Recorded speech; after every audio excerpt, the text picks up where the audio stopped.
o sonho de empreender com arte, cultura, mas não sabe por onde começar e pior, não acredita que isso pode dar certo? Muito bem, o podcast de hoje é justamente para a gente desconstruir essa ideia. Nós estamos no Conexão Cast. Eu sou Samela Gomes, empreendedora, executiva, mentora de mulheres, e estou aqui com as minhas colegas e parceiras, Tanda Macedo e Dani Mafra. Olá, eu sou Tanda Macedo, cantora e compositora, empreendedora cultural, e estou aqui hoje ao lado dessas mulheres maravilhosas que já queríamos conversar há muito tempo, e vamos ter um papo muito cultural hoje, muito criativo. Não é não, Dani? Dia super especial, né? A gente vai conversar com Mari, que é uma mulher muito importante da nossa cidade, e vai falar um pouco para nós sobre a questão da criatividade no meio cultural, né? Tá imperdível esse podcast de hoje. Muito bem, então, inicialmente eu já quero agradecer, porque essa mulher tem uma agenda super difícil. Então, conseguir tê-la aqui não é uma tarefa fácil. Então, a gente se sente privilegiada com isso.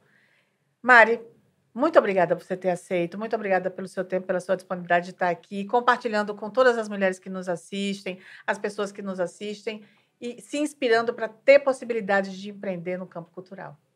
Olá, gente, todo mundo. Muito obrigada também por me receber, Dani, Tanda, Samela. Tem sido um desafio também dar conta da minha agenda eu mesma. Né? Mari, a pessoa está cada vez mais se distanciando daquilo que normalmente era, criando novos hábitos, porque realmente a gente vai ocupando posições em algum momento da vida, que tem momento que a gente está... Tudo são fases, né? E a fase de agora é uma fase de bastante turbulência. Mas a gente se sente muito privilegiada de saber que no meio dessa agenda tão complicada, você tirou um tempinho e está aqui com a gente. Tamo junto. Mas agora deixa eu falar sobre Mari. Vou apresentar a Mari pela ótica do nosso Conexão Cast. Mari é graduada em Comunicação Social pela Universidade Federal do Rio Grande do Norte, onde foi aluna laureada e mestra em multimeios pelo Instituto de Artes da Universidade Estadual de Campinas, Unicamp. Vencedora do edital do Ministério da Cultura, Doc TV, que originou o filme Sangue do Barro, maravilhoso. Se você não assiste, você tem que assistir, que conta a história da maior chacina já realizada no Rio Grande do Norte. Em 2011, venceu o prêmio IBRAM de roteiros cinematográficos na categoria curta-metragem. Foi editora da revista cultural Pré-A. Trabalhou como consultora de comunicação e informação do Banco Mundial e foi professora do curso de cinema da Universidade de Potiguar, enquanto eu era reitora daquela universidade, vale salientar. É professora e ex-coordenadora do curso de produção cultural do Instituto Federal de Educação, Ciência e Tecnologia, FRN, campus de Natal, Cidade Alta, tendo como principais disciplinas as relacionadas ao audiovisual.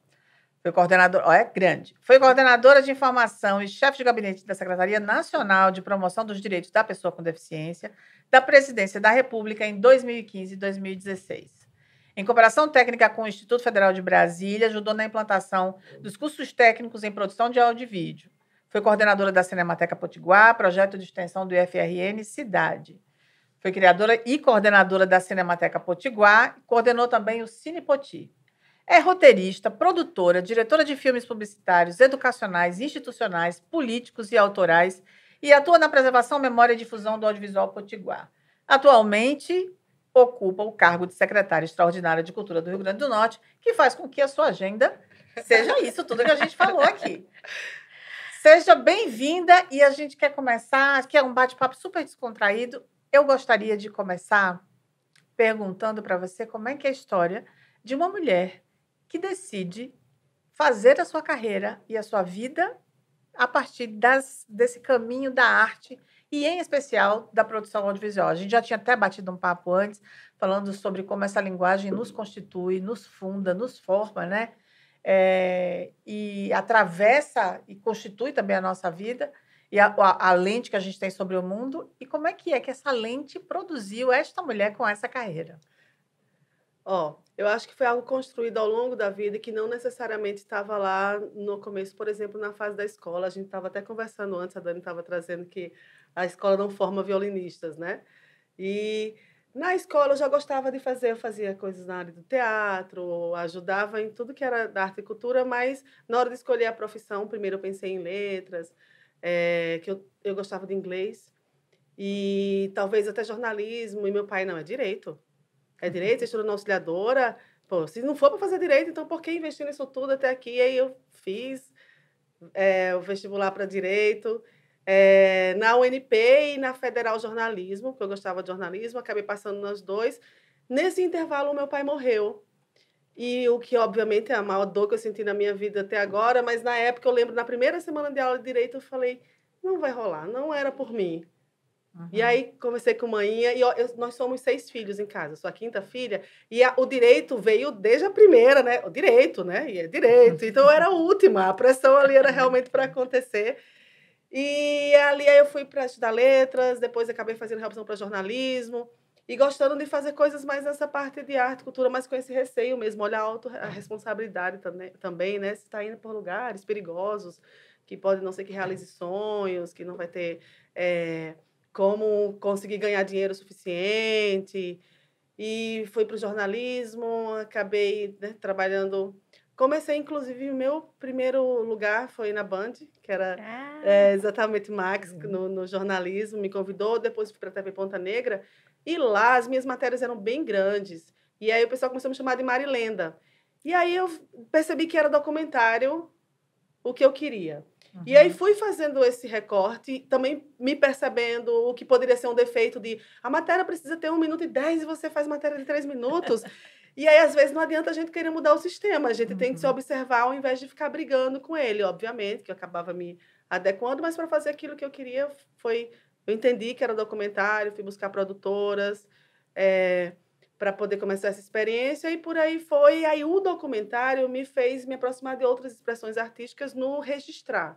E eu fui vendo que era cultura, acreditando em mim. É importante colocar também que eu sou fruto de uma política pública, porque eu tive oportunidades, porque eu participei, passei em edital nacional, como com o filme Pipa, Praia e Poesia, eu fiz Revelando os Brasis. E depois o DOC TV. Então, foram possibilidades de política pública que foram me ajudando a me afirmar e criar produtos que foram me abrindo portas. E aí, hoje, como secretária, é algo... Até no começo, quando eu conversei com a governadora, né, com a Fátima, quando ela conversou comigo, eu sei a responsabilidade que eu tenho. Porque eu sou o que eu sou, porque eu tive uma política pública que funcionou. Então, eu acho que olhar essas portas. E aí tem um ditado que tinha na geladeira, que eu adorava, que não é só bater na porta certa, mas é bater até ela abrir. Olha, que maravilha. Maravilha, né? Tô notando Porque várias vezes... Óbvio que eu não acertei de primeira em muitas, e outras eu perdi. A própria UNP, no primeiro teste que eu fiz a professora, não deu certo, porque eu dei a aula incrível. E na hora das perguntas lá, que o pessoal falou, o autor tal, o que é que você acha dessa frase do autor tal? Aí eu, não, mas... No fundo, os conceitos a gente aprende na prática, não é com o autor. E no final, a banca, olha, nunca mais faça isso, você está na universidade. E realmente foi, então, na minha segunda seleção, né, para o UNP, estavam lá todos os autores, nos slides, acontecendo, e aprendendo. E aí, depois, né, fui da UNP, fui para o IFRN. E aí, na prova prática, com certeza, eu já estava melhor do que da primeira vez, do que da segunda, já tinha essa experiência de sala de aula. Então, é a gente perceber com os erros e tentar não fazer, mas aceitar que a gente vai errar também. Né? E eu queria antes de passar a bola aí para a Dani, eu queria até te agradecer, porque assim, o projeto do curso de cinema, que foi o primeiro antes do produção audiovisual, eu cheguei para Fábio, né? Cheguei para De Silva e falei assim, De Silva, eu quero abrir um curso de cinema. Porque Natal precisa ter, né? Naquela época a gente não tinha nenhum bacharelado, absolutamente nada nessa linha. E eu disse, eu quero que a universidade traga as possibilidades outras para essa juventude que quer outras coisas e muitas vezes não só são desacreditados ou alguma coisa assim, mas não tem sequer a possibilidade. E ele topou na hora, né? De Silva sempre apaixonado e aquela coisa toda. Sim. E um dia desse eu conversando com ele, ele falou assim, Samela, o curso cumpriu o seu papel. A gente não ficou... A gente abriu, formou uma série de cineastas, sim, né? De profissionais, etc. Cumpriu o seu papel e depois se transformou num outro curso que foi de produção de audiovisual. Mas eu fico muito feliz da gente ter cumprido esse papel. E vocês fizeram isso, né? Fizeram isso com muito afinco, com muita... dedicação, né? Acreditar em algo que todo mundo, inclusive os meus chefes, diziam, mas esse negócio não vai dar certo. Vai dar certo, vai dar certo. E deu, né? E sim, deu. Então, já... formamos profissionais, as pessoas estão no mundo do trabalho, né? Porque novos cursos na área da cultura é desafio.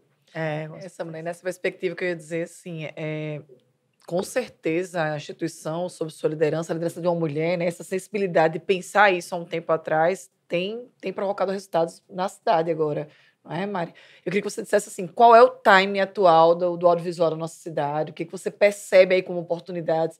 Inclusive, ontem eu estava lendo sobre uma matéria da Forbes, Samela, que fala sobre as competências atuais, mais de 80% delas serão dispensáveis no futuro, né? Por conta da inteligência artificial, da inovação, da disrupção, né? Então, assim, como é que você vê, Mário, o momento atual do audiovisual da nossa cidade e o que você prevê aí de futuro para o audiovisual no cenário global, com esse currículo aí? Eu tenho certeza que você tem muito para dizer para quem está nos assistindo.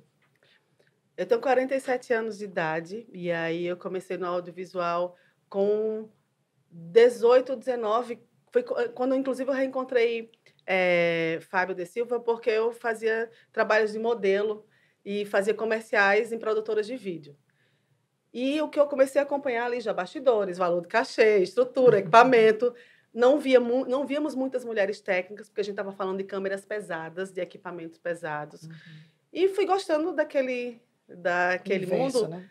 E no jornalismo acabei caminhando para isso, de forma que eu te digo que nesse começo, para a gente, o audiovisual ele era mais o jornalismo normal e a publicidade. A gente não tinha muito audiovisual autoral no Rio Grande do Norte. Tinha uma outra pessoa tentando produzir, mas a gente também está falando de equipamentos mais caros, né, antigamente. Então, sim, tem um outro que produz, mas quando fui fazendo jornalismo, que fiz jornalismo na UFRN, a gente foi percebendo outras pessoas produzindo, então, mais ainda assim, existiu durante um momento aquelas brigas, eram poucas pessoas e quase nenhuma oportunidade, então, cada um brigando pelo Pires, né? E foi um período que eu considero muito importante, foi quando sentou nós que produzimos na época, inclusive Babi, que fez o NP, em algum momento nos chamou de dinossauro, né? Não porque os dinossauros tipo Mari. Eu disse, caramba, que coisa, que loucura, mas é sobre isso. A gente viu que não era brigando pelos pequenos espaços, era justamente vendo como é que a gente conseguia resolver aquilo junto. Então, uma coisa que eu considero muito importante foi esse período de entendimento mesmo, que eu diria de uns 20 anos atrás, do audiovisual, de ter que se juntar e ter que procurar oportunidades. E aí, festivais como o Goiamum trouxe muitas formações para cá. E aí, a formação é essencial para a gente abrir portas e conhecer pessoas.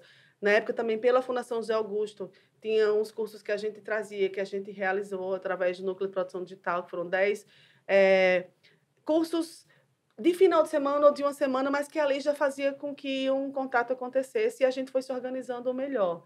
Veio o curso da UNP, essencial para isso também, porque foi quando se começou a pensar em cinema mesmo, e pessoas tendo isso como uma profissão. Aí a UFRN no jornalismo, algumas pessoas migrando para o audiovisual. Hoje a UFRN tem audiovisual, a UERN tem audiovisual, rádio, TV, internet, tudo isso, informação. Vem os institutos federais com ensino médio também em áreas do audiovisual, de forma que hoje é uma maior quantidade de pessoas, mas eu acho que essa transição, que estava lá o Buca Dantas, Deci, o Geraldo Cavalcante, Fábio, Ananda, e depois teve uma geração de Dênia, de Ana, Keilinha, né? Keila, nesse período também, né? Estava lá com a gente, Keila, que foi, inclusive foi a produtora de Sangue do Barro, quando a gente entendeu que vamos nos unir. E aí esse diálogo passou a acontecer melhor. E hoje o audiovisual é uma classe muito bem organizada. Que bom. Porque, primeiro, eu acho que o entendimento de um pouco tempo atrás, que não era brigando, que a coisa ia se resolver. Sim.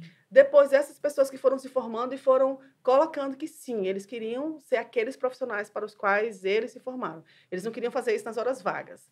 E aí começou, que inclusive eu destaco o coletivo Caboré, que saiu do NP, como um dos grupos que ainda lá a gente conversava, eles diziam isso. Para a gente já foi assim, eu lembro eu conversando com o Fábio, mostrando como são profissionais, né? Eles já iam em coisas de cartório, já fazendo reuniões semanais de trabalho, porque eles diziam, não, porque a gente quer trabalhar com isso. E muitas vezes a gente acaba indo para esses cursos na área de humanas e cultura achando que é a segunda coisa. Ou parece que não deu certo a primeira. Parece que não deu certo, exatamente. E aí, o pessoal foi se organizando. Há uns 7, 8 anos existe realmente uma política de se conversar, das pessoas sentarem do audiovisual. A gente teve, durante o período da ABD, que é a Associação Brasileira de Documentaristas e Curta-Metragistas, que faziam reuniões constantes sobre o audiovisual. Depois parou, mas a própria classe hoje, tem várias pessoas que puxam as reuniões, que conversam durante um tempo, até na pandemia, eu, Fiuza, Babi, a gente organizava as reuniões para todo mundo ir ali, a gente debater questões importantes, tanto que vários editais que aconteceram, tanto do município quanto do estado, o próprio edital era um fruto do resultado dessas reuniões. E assim, eu mesmo como secretária também escuto audiovisual e a gente faz essa questão toda porque eles estão pensando o seu fazer, estão entendendo que lugar é esse e buscando oportunidades. Eu acho que hoje a gente tem um audiovisual super politizado e que luta pelos seus direitos e tem um futuro promissor. É importante colocar que no recorte de hoje da Lei Paulo Gustavo, com 70% para o audiovisual, as pessoas vão conseguir ter um ano de possibilidades. E a gente da cultura está vivendo um momento que a gente nunca viveu na vida, que são 6 anos de investimento contínuos, com Paulo Gustavo e Aldir Blanc. Então, você vai conseguir o seu filme de hoje, um filme bem feito, você vai receber pelo filme, mas ele vai ser um produto.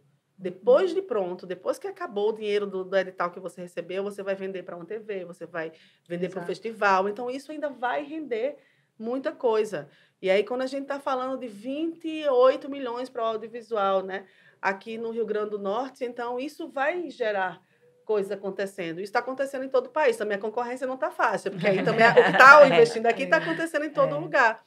Mas com isso está acontecendo mais filme, mais festival, porque não adianta só produzir, isso tem que circular. Sim. De fato, que hoje atuar no audiovisual é um caminho que tem ótimas possibilidades de dar certo. A união e preparo, né, para esse momento, né? Exatamente. Eu estava pensando aqui, quando você estava falando, né, dessa questão de ser fruto de política pública, me identifico, porque eu também me senti assim, pertencente na arte a partir dessas políticas públicas, dos editais, das leis de incentivo, né? Por isso que eu sou muito defensora desse mecanismo, né, como possibilidade de fazer cultura. Mas eu também queria falar que a sua gestão, né, é muito do diálogo, né? Você falou isso, de ouvir a classe do audiovisual, acho que porque você pertence a uma classe artística já e foi muito bacana essa aproximação, mas eu sei que a sua vinda para a secretaria, apesar de ter sido um convite, lógico, também teve um movimento da classe artística, eu sei porque eu assinei. Sim. Então, é muito legal, né, a gente poder... Eu queria que você falasse sobre isso, porque você foi, além desse convite da governadora, foi um convite da classe artística mesmo, que a gente queria, e foi para uma mulher, né, assim, a gente queria ali uma mulher representando, com experiência, não só porque era mulher, mas por ser uma mulher competente, por ser uma mulher que estava no audiovisual de fato, que entendia das políticas públicas, que já tinha muita experiência. Como é que foi isso para você? Saber que foi a classe artística que lhe convidou, que lhe convocou, né, intimou para tomar conta desse espaço. É verdade, isso aumenta bastante a responsabilidade também, porque começou com isso.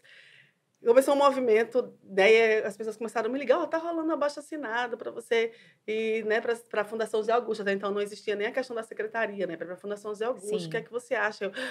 Meu Deus, eu não sei o que eu acho. Aí, e a pessoa, eu assino ou não assino? Eu não sei. Eu também não sei. Porque as pessoas, inclusive, assim, me ligavam, isso é bom, isso você vai gostar ou isso é ruim para você? Você vai ficar chateada nisso? Eu não sei, para mim é uma informação nova. Ninguém estava preparado para isso, né? Nem as pessoas, nem você, nem... Não, eu não estava. Para essa eu não estava. Né? Eu, né, venho do IFRN, faço muitos projetos lá também, diálogo com a sociedade. Então, para mim, foi uma surpresa. E quando eu fui vendo aquela lista crescendo, meu coração batia tão forte, porque havia nomes de pessoas que eu sabia que existiam, mas que eu não sabia que elas sabiam que eu existia. E outras coisas, assim, movimentos sociais, sabe? Assim, movimentos culturais de bairros periféricos, de lugares do Rio Grande do Norte diversos, que eu nem imaginava. Eu disse, caramba, olha só isso crescendo. E aí eu conversei com a Guia Dantas, que trabalha com a governadora, e perguntei, Guia, está acontecendo isso? E eu não sei o que fazer, porque as pessoas ficam me perguntando, e eu não sei o que fazer. Ela não faz nada. Aí eu disse, realmente, eu já estava querendo não fazer isso. Então, eu vou viver minha vida como se não tivesse acontecendo. Aí eu disse, ótimo, pronto. Aí eu dava aulas, as pessoas perguntavam, os alunos, professora, a gente está vendo um negócio, você fez, olha, eu não sei, eu estou vendo o que está acontecendo e não estou fazendo nenhum movimento. Porque eu quero observar, de fato, o que é que vem para mim. E eu acredito muito mesmo de você estar em lugares, você ter propostas, as coisas chegarem. E aí, foi um momento que eu me recolhi muito. Eu ia dar aula eu moro em Pium, ir para o mato. E pensava, eu dizia, vamos ver o que acontece. Até o dia que o pessoal, a governadora quer falar com você. Eu disse, eita, agora eu vou ter que saber alguma coisa. E fui pensando nesse caminho, e aí eu cheguei lá, ela mostrou assim, fez, tem impresso abaixado, botou na mesa e falou, o povo está querendo aí, e aí então eu tenho que ir para Mossoró, inaugurar o hospital, boa sorte, vai dar tudo certo, né? E aí, eu disse, calma, senhora, não, senhora, vamos conversar sobre isso. E aí veio a Natália, né, que a Natália também referendou esse cargo, porque era algo que também estava sendo conversada com ela, deputada federal, e de repente, ali eu achei que assim, que eles iam, se tivesse essa possibilidade, que iam conversar comigo, eu ia pensar uma semana, e ali não, já era algo... Já era para começar. A governadora falou assim, mas soldado não é soldado? Eu disse, soldado é soldado, vamos embora. Eu disse, não tá fácil, não estava preparado para isso, mas do ponto de vista de vida mesmo, né? Do que os planos para esse ano. E fui e fiquei muito comovida. Eu peguei essa lista, fui comigo no carro, dizendo, meu Deus, olha só quantas pessoas eu represento. E ao mesmo tempo, foi muito desafiador entre aquilo que eu gosto, aquilo que eu sei fazer, que eu ensino em sala de aula como é que se faz política pública, os tempos, o que deve ser feito, e você entender o que é o Estado, o que é o poder público com suas limitações. Então, Dani também, assim, né, que já teve essa vivência... Entender como um negócio, né? Como Dani fala. E, no fundo, a falta de estrutura, gente, município, Estado e federal. Estou vendo meus amigos do MINC também, às vezes, ainda brigando pela cadeira. Sabe aquele que alguém se levanta para a reunião e alguém puxa a cadeira? Ainda está acontecendo isso, porque é um ministério que está em formação. Então, a estrutura do Estado, a forma com que tem a construção, ainda não tem uma Secretaria de Cultura, se a Fundação tem 60 equipamentos, não tem como pensar política pública pensando nesses equipamentos. Então, você gerir, Paulo Gustavo, você pensar e criar uma secretaria e fazer tudo isso num tempo que não é o tempo das pessoas, que quem está de fora parece ser muito mais simples. E, para mim, como professora, dentro daquela tabela de política pública, de como se faz... É simples, gente. É só a coisa funcionar, mas aí você entende o quanto um processo anda dentro dos lugares. Então, eu acho que foi também um momento de aceitação, mas dentro de mim. Sempre a certeza, assim, que eu disse, caramba, alguém tem que estar nesse lugar. Alguém tem que estar aqui. E eu acredito no poder transformador da cultura, porque transformou a minha vida, transformou a vida de muitos alunos e alunas que eu tenho, e muita gente ao meu redor. Esse período em Brasília também teve vivenciado lá, vivido em Brasília, e tem o FAC, que é o Fundo de Cultura, que existe há 20 anos. Então, eu tinha muitos amigos que, de fato, eles eram técnicos. Eles não eram bancários e, à noite, eles faziam som no teatro. Porque era uma política de 20 anos. Então, o cara que era técnico de som era técnico de som. A menina que fazia desenho de som, ela desenho de som. Porque ela apresentava projeto no ano e no outro ano aquilo, de alguma forma, dava uma continuidade. E aí fui vendo todos esses caminhos de política pública que eu sempre falava em sala de aula, quando eu voltava para o IF. Olha, a gente tem que ter... É sobre continuidade. Então, obviamente que muitos sonhos vieram assim, nesse cargo eu vou colocar tudo isso que eu estudei, que eu vivenciei, que eu planejei, mas entender também a forma do Estado, que tem o Rio Grande do Norte, às vezes, muitas vezes a comparação, mas o Ceará tem isso, poxa, a Secretaria de Cultura do Ceará existe mais do que eu tenho tempo de vida. Eu tenho 47 anos, lá tem 60 de secretaria. Então, eu sou uma batalhadora da acessibilidade e aqui assim, sou uma pessoa tentando fazer com que todas as pessoas ali vejam também a acessibilidade. O Ceará tem um setor de acessibilidade. Então, as secretarias, existem coisas que a gente também tem que aceitar os tempos, entender, acalmar o coração. Menina, no autoconhecimento a gente fala muito sobre ser um mero observador de si mesma e não se deixar ir, né? Que fala que nossos sentimentos são cavalos enlouquecidos e você não pode se deixar levar por ele. Ler algo e entender que não é para você, é sobre o Estado, é sobre tudo aquilo que eu represento algo. Então, eu acho que mas eu trago cada pessoa que acreditou em mim e nesse período ainda cada vez isso vai se somando, porque de um dia que eu estacionei o carro no Alecrim, quando eu voltei, tem um pessoal na quadrilha junina me esperando para conversar e todo mundo pronto ali a chegar estava no restaurante e o garçom veio falar comigo e dizer, olha, eu estou sabendo da Paulo Gustavo, eu sou de um terreiro do Paço da Pátria, isso nunca chegou, então saiba que a sua informação está chegando e nunca chegou. Eu fiquei assim muito comovida. O movimento cigano, colocar mesmo assim Na última reunião, eles vieram com várias pautas. Habitação, saúde. Calma aí, gente, secretário de Cultura. Mas você escutou a gente, você está dialogando com a gente e você já entendeu. Então, essa porta que você abriu, você vai nos ajudar a entrar nas outras. Mari, aí, tem uma coisa que eu falo muito, que assim, a gente não encontra o nosso propósito, né? Ele que encontra a gente e puxa pelo braço, assim, né? E eu tenho certeza que isso está acontecendo com você. É uma oportunidade, eu posso estar lhe chamando assim, puxando você pelo braço, para você cumprir mesmo a sua missão aí, que você usufruiu dela para chegar onde chegou, né? E tem uns elementos que Mari traz que são fantásticos. Ela falou, por exemplo, dessa questão de continuidade, né? O fato de Mari ser professora lhe dá uma perspectiva de visão de conseguir enxergar essa continuidade, de acompanhar essa continuidade, né? De construir essa continuidade. A gente estava lá no Expo Favelas, né? A minha mesa foi depois da dela, e eu vi que estavam seus alunos lá te assistindo, né? E o aluno, ele vibra, porque é a referência. Então, tem esse privilégio também de você conseguir enxergar a continuidade histórica desse movimento aí todo, né? Não é porque você está nessa cadeira agora da secretaria, é porque você tem, de fato, uma perspectiva diferente, né? Sim, quando a gente está em sala de aula, a gente tem um tempo limitado ali de 1h30 para levar alguns conhecimentos. Aí, como professor extensionista, eu adoro trabalhar com extensão. Quando a gente sai do muro, né, do Instituto Federal, vai para fora, faz ações práticas, essas horas ganham mais horas. Eu não tenho uma aula em seguida. A gente consegue fazer um festival, atuar em algo que se dedica mais tempo para aquilo. E aí eu vejo ali os alunos que têm um conhecimento X, que vai em sala de aula, já aumentar esse conhecimento na prática profissional mesmo, que é quando a gente... E aí saber, às vezes, ensina até coisas básicas, de como atender um telefone. Não é assim, gente. Você não é sua irmã que está te ligando. É um artista que você está pedindo, né, um orçamento, alguma coisa do tipo. E aí, você juntar tudo isso. Quando eu fui para a secretaria, e aí foi uma outra coisa. Eu até conversei com os meus alunos. Quando veio essa possibilidade toda, a gente sentou e conversou. Eu perguntei para eles, o que vocês acham? E aí? Porque, inclusive, quando eu estava no IFB, fizeram um abaixo-assinado para eu voltar para o IFRN. Eu estou aqui no IFRN. Eu vou sair como persona não grata, vão querer que eu volte, mal sair e volto. Ou é algo que a gente tem um entendimento que é melhor para todo mundo? E aí a gente sentou, as duas turmas que estavam aula, a gente conversou assim, não, é melhor.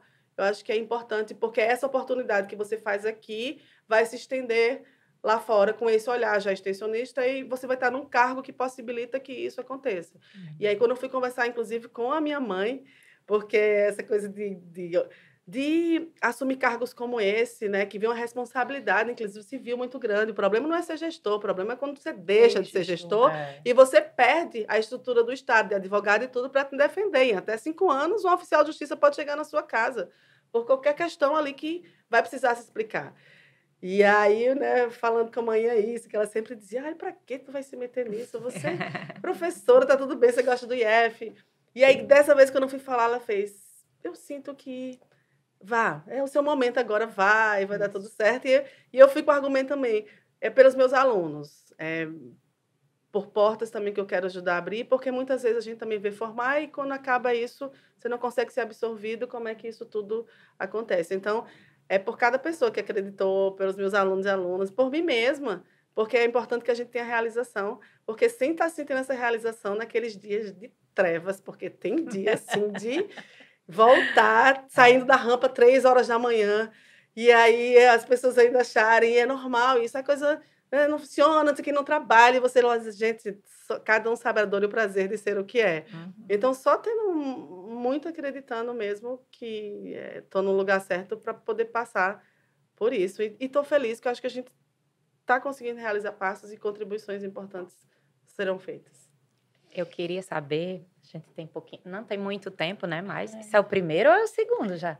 Infelizmente, a gente não foi nem o break, já foi direto. Mas eu queria saber, assim, a gente tem muitas mulheres, né, que nos assistem e que já estão dentro de algum segmento até da economia criativa, mas eu queria saber, assim, para quem está assistindo que queria entrar, queria entender como é que funciona isso, que dica você pode dar para essas mulheres que querem empreender dentro da economia criativa, dentro de algum segmento, de aprender a elaborar um projeto, de entender como funciona. O que é que você pode dizer para essas mulheres, assim, que isso é um setor que gera emprego, que gera renda, que enfim, gera muitas possibilidades. De que forma você pode nos deixar essa mensagem, assim? O setor é um setor que permite caminhar por várias portas. Você pode, por exemplo, focar em editais. Editais a gente tem, com a Paulo Gustavo agora e com a Audi Blanc, a gente vai ter edital municipal, estadual e o MINC voltou, a gente tem edital nacional. E aí, como escrever o edital, o que é uma justificativa? Honestamente, gente, na dúvida, YouTube. YouTube resolve todas as dúvidas que a gente tem na vida. Não deixa de escrever por causa disso. Sim. O ideal, e como secretária de Cultura, assim, também é importante que a gente tem que dar formação. Mas se isso não chegar até você, vai. E edital é um caminho. E edital é muito importante. Às vezes você acha que a sua comunidade, a sua história é menor e não é, porque edital procura justamente a identidade das coisas, não é a globalização. Não se preocupa em fazer algo plastificado, aquilo que você acha que as pessoas querem. Bota a tua ideia. Sentimento, porque, né? Exatamente. É a identidade e a diversidade que se busca. Leis de incentivo. Leis de incentivo, a gente tem lei municipal, que é a Djalma, tem a estadual, que é o programa Câmara Cascuda, a gente tem nacional, que é a Rouanet. Às vezes parece também que é algo complicado. Do programa Câmara Cascuda, por exemplo, vai dar uma olhada lá no Instagram da Fundação, @CulturaRN, tem um documento lá que tem um passo a passo, explicando o que é cada coisa. Então, não é impossível, mas você tem que sentar e fazer a primeira vez, isso. né? Exatamente. Às vezes a gente... Coletivos, sozinho. A cultura é uma área que, para fazer tudo sozinho, fica mais complexo. Então, é muito importante se unir. Quem sabe um pouco mais de marketing, com a outra que sabe filmar, com a outra que é atriz, se juntar em coletivos para deixar a coisa mais leve. Porque deixa os produtos mais profissionais. E aí, hoje, se você tem um MEI, você já consegue ser contratado, oferecer seu serviço mesmo em empresas pequenas e maiores, seja para fazer um artesanato que vai ser o brinde do final de ano daquela empresa, fazer o vídeo daquilo ali. Então, os equipamentos estão mais acessíveis, obviamente, acessível é algo a partir de um ponto de vista. Se você está numa comunidade, você não vai conseguir, às vezes, financeiramente acessar aquilo lá. Mas você já consegue, às vezes, se associar a uma universidade, a uma instituição e produzir, porque eu acho que é importante ter esse produto. Então, através de edital, através de lei do mecenato, que é essa que você tem que ser aprovada e captar, de coletivos, e até mesmo do empreendedor de si mesma. Você entender que área é essa que você quer e usar as redes sociais a seu favor também para vender os produtos. Eu acho que é possível, eu acredito.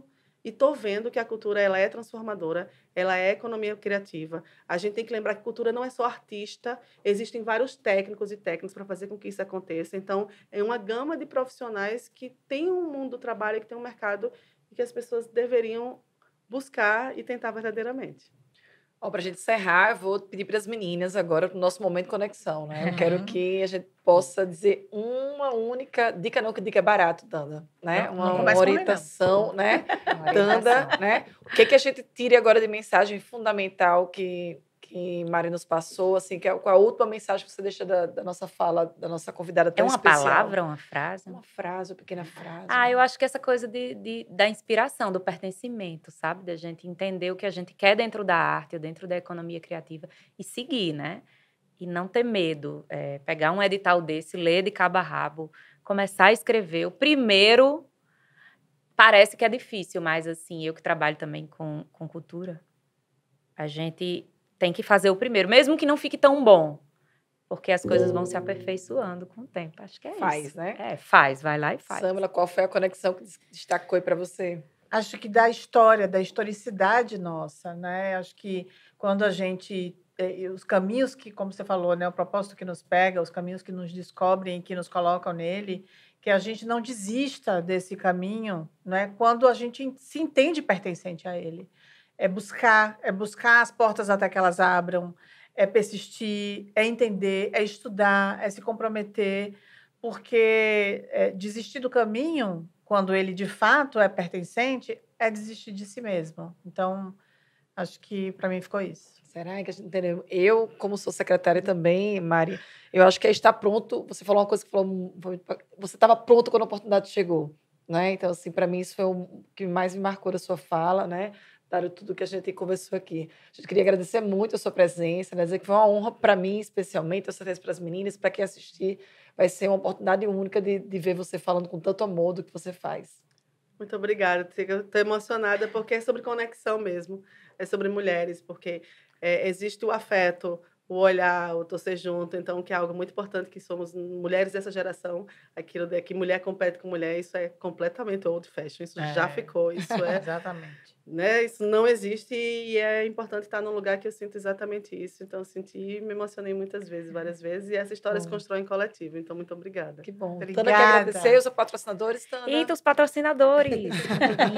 Governo do Estado, Fundação José Augusto, Lei Câmara Cascudo Esterbom, Prefeitura do Natal, Programa de Alma Maranhão Unimed, Consórcio Eldorado e o apoio do Sebrae, Fierne, Instituto de Radiologia, Caves, o Boticário, Empoder Academy e Harmony Harris. Muito bem. Arrasou. Arrasamos. Obrigada, Mari. Muito bom.